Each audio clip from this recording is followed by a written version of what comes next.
Yes, students, now it is part 3 of the lesson. अब वो मैक्लेरी Evans जो है वो जेल से भाग चुका है और मैक्लेरी के भेस में वो भाग चुका है और अब गवर्नर को रियलाइज हो रहा है कि वो न्यूबरी की तरफ गया है। अब इसके आगे हम पढ़ते हैं। He rapped out his orders to the driver, sent Ildate's police station and step on it. Take Jackson and Stephens here, and when you get there, ask for Bell. Chief Inspector Bell. Got that? He leaped the stairs to his office three at a time, got Bell on the phone immediately, and put the facts before him. We'll get him, sir, said Bell. We'll get him, with a bit of luck. The governor sat back and lit a cigarette. Ye gods, what a beautifully laid plan it had all been. What a clever fellow Evans was. Careless, leaving that question paper behind, but then they all made their mistakes somewhere along the line. Well, almost all of them. And that's why, very, very shortly, Mr. Clever Evans would be back inside doing his once more. अब governor ने क्या किया? Police station phone लगाया और वहां chief inspector bell को instructions दे दी कि हमारे यहाँ से एक कैदी जो है एवांस वो न्यूबरी की तरफ भागा है। तो इंस्पेक्टर बेल ने कह दिया कि ठीक है सर, हम उसको पकड़ लेंगे। और उसके बाद गवर्नर रिलैक्स होकर बैठ गया और फिर वो ये सोच रहा है कि अब ये पुलिस का काम है और अब पुलिस उसके पकड़ लेगी। The phone on his desk erupted in a strident burst and Superintendent Carter informed him that McCleary had spotted Evans driving off along Elsfield Way. They had got the number of the car all right and had given chase immediately, but had lost him at the Headington roundabout. He must have doubled back into the city. अब एकदम से governor का phone बजता है और superintendent quarter उसको inform करते हैं कि मैक्लियरी ने एवांस को ड्राइव करते हुए देखा अलोंग एल्सफील्ड वे, उस तरफ जाते देखा कार को, लेकिन उन्होंने पीछा किया लेकिन फिर भी वो कार बच के निकल गई। No, said the governor quietly. No, he is on his way to Newbury. He explained his reasons for believing so and left it at that. It was the police job now, not his. He was just another good for a gullible governor, that was all. अब वो quarter को बता रहा है कि नहीं, वो एल्सफील्ड वे की तरफ नहीं गया है, वो न्यूबरी की तरफ गया है। और फिर उसके बाद उसने इन्फॉर्म कर दिया और उसके बाद आराम से बैठ गया गवर्नर। यहीं से ये भी पता लगता है कि गवर्नर कितना केयरलेस था कि उसने पुलिस के ऊपर डाल दिया और अब आराम से बैठा है कि अब मेरा काम खत्म हो गया। By the way, Carter, I hope you managed to get McCleary to the hospital all right. Yes, he's in the Radcliffe now. Really groggy he was when we got to the examination offices and they rang for the ambulance from there. The governor rang the Radcliffe a few minutes later and asked for the accident department. और उसके बाद governor ने quarter से ये भी पूछा कि मैक्लियरी जो जिसको एवांस मार के भागा था उसको हॉस्पिटल पहुंचा दिया तुमने? तो कार्टर उसे बताता है कि हाँ, मैंने रैडक्लिफ नाम के हॉस्पिटल में उसे पहुंचा दिया है और वहां पर एम्बुलेंस उसको ले गई होगी। अब गवर्नर रैडक्लिफ हॉस्पिटल में फोन कर रहा है और वहां पता लगा रहा है कि मैक्लेरी कैसा है। McCleary you say? Yes, he is a person. अब वहां हॉस्पिटल में बात हो रही है उसकी। I don't think there's anyone. Yes, there is. You'll find one of your ambulances picked him up from Elsfield Way about. Oh, that. Yes, we sent an ambulance, all right. But when we got there, the fellow had gone. No one seemed to know where he was. Just vanished, not a sign. अब जब उसने governor ने hospital phone किया और मैक्लियरी नाम के आदमी का पता लगाया तो उसे पता चलता है कि हॉस्पिटल वालों ने एम्बुलेंस तो भेजी थी मैक्लियरी को लाने के लिए, लेकिन जब एम्बुलेंस वहां पहुंची थी तो वहां पर कोई भी आदमी नहीं मिला था उनको। वो गायब हो गया था, वहां पे मैक्लियरी नहीं था। But the governor was no longer listening, and the truth seemed to hit him with an almost physical impact somewhere in the back of his neck. अब गवर्नर का माथा ठनका। अब गवर्नर को समझ आया कि सारी कहानी क्या थी। A quarter of an hour later, they found the Reverend S. McCleary securely bound and gagged in his study in Broad Street. He had been there, he said, since 8:15 a.m. when two men had called and और उसके बाद करीब पौने घंटे बाद जो person थे S मैक्लेरी जो ओरिजिनल थे, वो अपने घर में ही बंधे हुए मिले और वो वहां पर सुबह 8:15 बजे से बंधे हुए थे जब दो आदमी उनके पास आए थे। इसका मतलब जो आदमी मैक्लेरी बनकर जेल में पेपर लेने आया था एवांस का, वो मैक्लेरी नहीं था, वो कोई और था जो मैक्लेरी बनकर आया था। Inquiries in Newbury throughout the afternoon produced nothing at all, and by tea time everyone in the prison knew what had happened. It had not been Evans impersonating McCleary who had walked out, it had been Evans impersonating McCleary who had stayed in. अब यहाँ से पता लगता है कि actual में हुआ क्या था। एवांस वो नहीं था जो मैक्लेरी बनकर और जेल से वापस चला गया। एवांस वो था जो इंजर्ड मैक्लेरी बनकर जेल के अंदर गिरा पड़ा हुआ था। मतलब जिसको चोट लगी हुई थी, जो ये बिहेव कर रहा था कि मुझे एवांस मारकर निकला है, मैक्लेरी वही एवांस था। एवांस ने मैक्लेरी का भेष बनाया हुआ था और वही अपने ऊपर नकली खून वगैरह लगाकर नकली मैक्लेरी बनकर इंजर्ड होकर अंदर जेल में पड़ा हुआ था। और वही एवांस था जिसको उन्होंने एम्बुलेंस के लिए पहुंचाया था, जिसको हॉस्पिटल भेजने वाले थे वो, लेकिन वो हॉस्पिटल नहीं पहुंचा क्योंकि वही एवांस था और वो वहां से भाग गया था।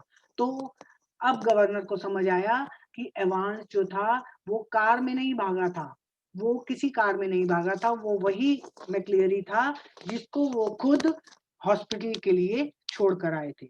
The fish and chips were delicious, and after a gentle stroll round the center of Chipping Norton, Evans decided to return to the hotel and have an early night. अब ये वहां का सीन दिखा रहे हैं जहां एवांस भागकर पहुंचा है। वो कहीं दूर है, चिपिंग नॉर्टन वाली जगह पर है और वहां पर होटल में वो खाना खा रहा है और रात को सोने जा रहा है। A smart new hat concealed the wreckage of his closely cropped hair, and he kept it on as he walked up to the reception desk of the Golden Lion. It would take a good while for his hair to regain its former glories, but what the hell did that matter? He was out again, wasn't he? A bit of bad luck that, when Jackson had pinched his scissors, for it had meant a long and tricky operation with his only razor blade the previous night. Ah, but he had had his good luck too. Just think if Jackson had made him take his bobble hat off. Phew, that really had been a close call. Still, old Jackson wasn't such a bad fellow. अब Evans जो है वहाँ hotel में है, chipping Norton में, और golden lion नाम के होटल में है। ये वही नाम है जो करेक्शन उसके क्वेश्चन पेपर में करवाई गई थी, गोल्डन लायन। तो सारी इंस्ट्रक्शंस उसको क्वेश्चन पेपर में दी गई थी कि उसे कहाँ जाना है और कहाँ भागना है, कौन से होटल में चेक इन करना है। अब एवांस याद कर रहा है कि किस तरह से उसने अपनी हैट के अंदर अपना रेजर छुपाया था, क्योंकि उसके बाल, अगर तुम्हें याद हो, वो लंबे बाल रखा करता था, लेकिन क्योंकि उसे मैक्लेरी का भेष बदलना था तो उसे अपने बाल काटने थे और उसने पेपर के दौरान ही जब कंबल रखा था शोल्डर पर, उसके नीचे से रेजर ब्लेड से बड़ी मुश्किल से बाल काटे थे। One of the worst things, funny really, had been the beard. He had always been allergic to sticking plaster, and even now his chin was irritatingly sore and red.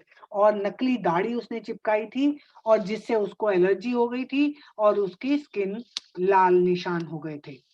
The receptionist wasn't the same girl who had booked him in, but the change was definitely for the better.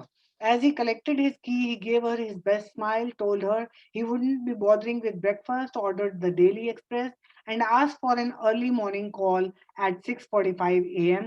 Tomorrow was going to be another busy day.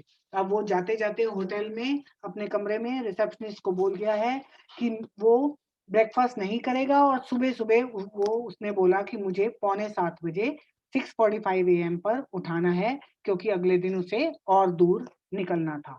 He whistled softly to himself as he walked up the broad stairs. He had sort of liked the idea of being dressed up as a minister, dog collar and everything. Yes, it had been a jolly good idea, for McCleary to wear two black fronts, two collars, but that top collar, phew, it had kept on slipping off the back stud, and there had been that one panicky moment when McCleary had only just got his hand up to his neck in time to stop the collars springing apart before Stephens. अब यहाँ से पता लग रहा है कि जो मैक्लेरी उसका एग्जाम लेने आया था, जो नकली मैक्लेरी बनकर आया था इंसान, उसने दो ब्लैक कोट पहने हुए थे और दो कॉलर्स पहने हुए थे।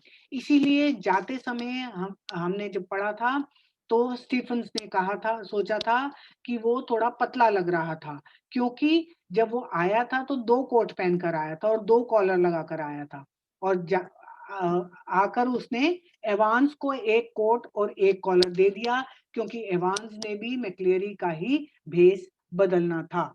तो इसीलिए वो जाते समय पतला लग रहा था। They had got that little problem worked out all right, though. A pen stuck in the mouth whenever the evil eye had appeared at the peephole, easy. But all that fiddling about under the blanket with the black front and the stud at the back of the collar, that had been far more difficult than they had ever bargained for. Everything else had gone beautifully smoothly, though. In the car, he had found everything they had promised him: soap and water, clothes, the map, yes, the map, of course, the Ordnance Survey map of Oxfordshire. He had got some good friends, some very clever friends, Christ ah.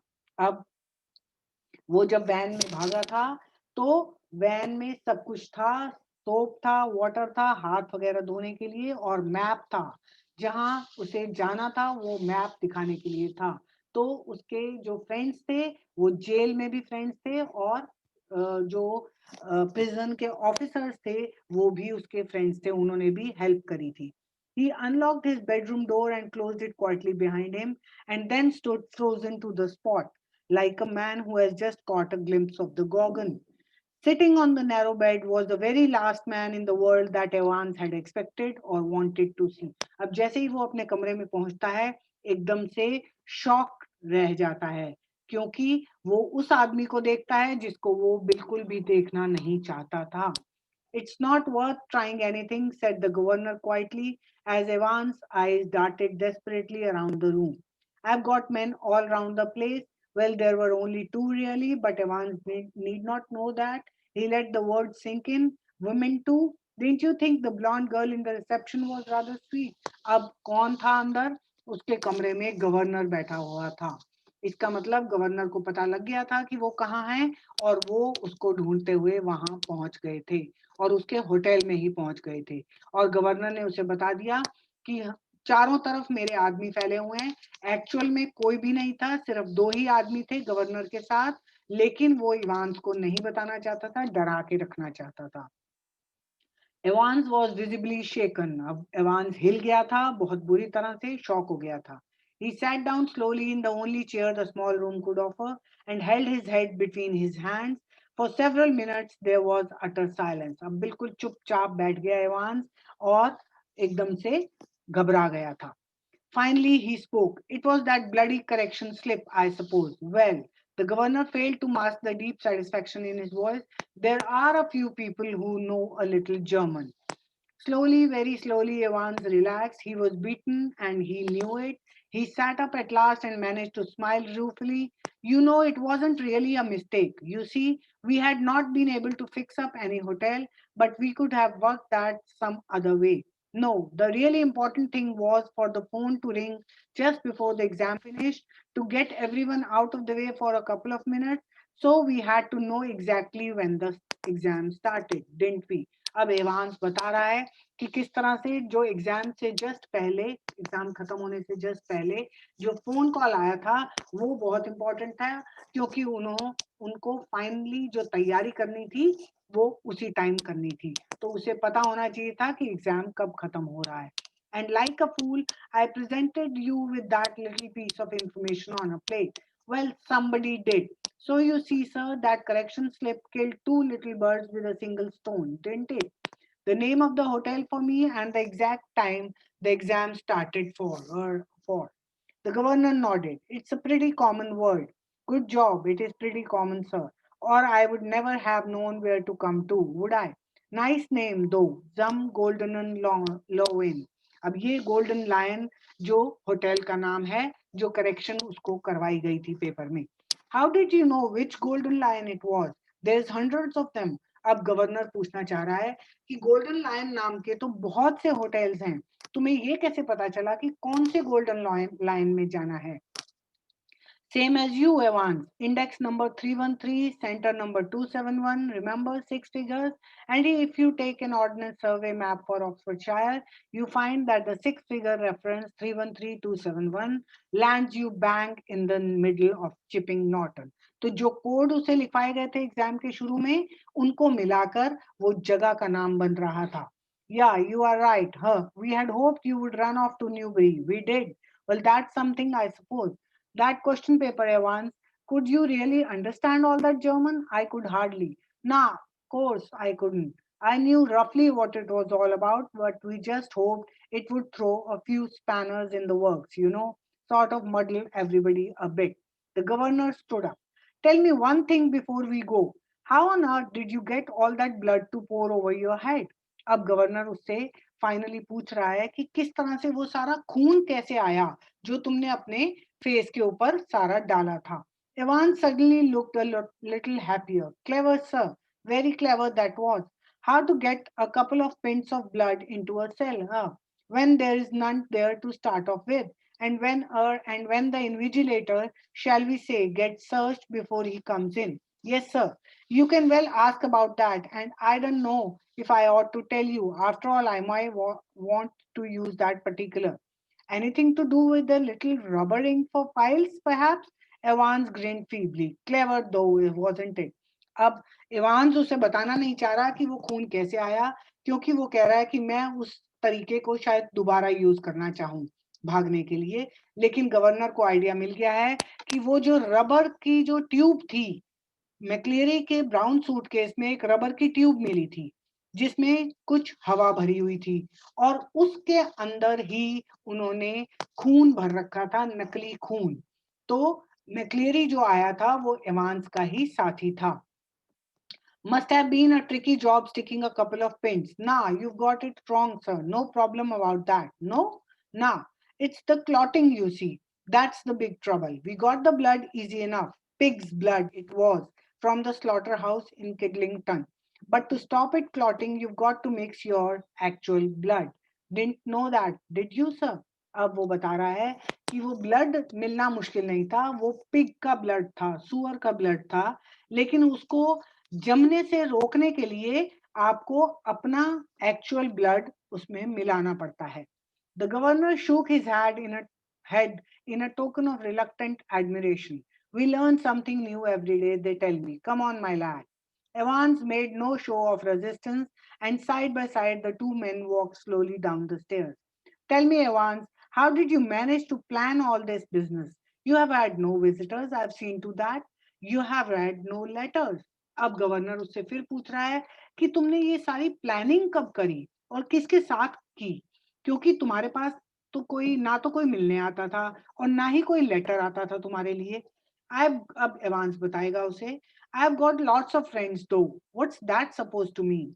Me German teacher for a start. You mean, but he was from the technical college. Was he? Evans was almost enjoying it all now. Ever check up on him, sir? अब Evans बता रहा है कि जो German सिखाने आता था उसको ट्यूटर, जो ट्यूशन पढ़ाने आता था, वो भी एक्चुअल में टीचर नहीं था, वो एवांस का ही साथी था. तो गवर्नर कह रहा है लेकिन वो तो एक कॉलेज का प्रोफेसर था. तो एवांस उसे बता रहा है कि आपने कभी वेरीफाई करने की कोशिश की थी क्या? तो गवर्नर की केयरलेसनेस का एक और यहाँ से एग्जाम्पल पता लगता है कि गवर्नर किसी भी चीज को क्रॉस चेक नहीं करता था. God Almighty, there's far more going on than I. Always will be, sir. Everything ready? Asked the governor as they stood by the reception desk. अब गवर्नर कह रहा है कि बहुत कुछ चल रहा है मेरी बिना नॉलेज के. तो एवांस उसे फिर से चैलेंज कर रहा है कि वो तो हमेशा चलता रहेगा, क्योंकि उसे पता था गवर्नर केयरलेस है.